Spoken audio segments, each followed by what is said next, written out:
The new here at 6 o'clock, the ACLU of South Carolina has taken a stand against the recent book bans across the state by starting a new coalition in the upstate. We've seen heated debates over books in Pickens County schools and in Greenville and Spartanburg Library branches, with one state senator even threatening to defund the library for children's books about gender identities. We're joined now by Fox 9's Anna Arender. And Anna, you've been following this story very closely at this time. You've been covering all of those book banning arguments that we've been having.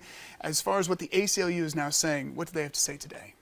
Well, Justin, in response, the purpose of the ACLU is to defend the civil rights and equality of people. They say that when it comes to taking away educational materials from children and students, it's a direct violation of the First Amendment, which grants the rights to access information and the freedoms to read without censorship. Now, Josh Malkin works for the South Carolina ACLU, and he's attended numerous board meetings across the upstate for this reason.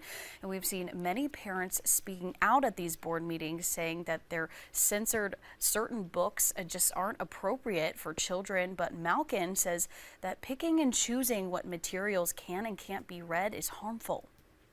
Your discomfort is not a reason to restrict them from all children. You have absolute right to restrict your child from accessing that, although I think there could be dangers there, but that's your right.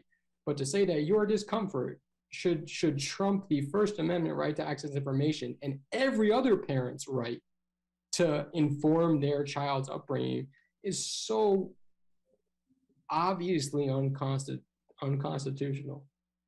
Well, the ACLU says that the censorship comes from politically motivated groups and targets books written by or about people of color or other marginalized groups. Now, to learn more about the coalition, you can always go to our website, foxcarolina.com. We have links there for you. You can check out the ACLU and their mission as well. It's also a good way to see the other previous stories that you've had, is because we've seen them there with the book bannings there as far as school districts and the argument that's still ongoing in Greenville County. Yeah, it's an ever-developing story. There's a lot of people concerned on both sides, so it's a great way to check it out on our website. All right, Anna, thank you.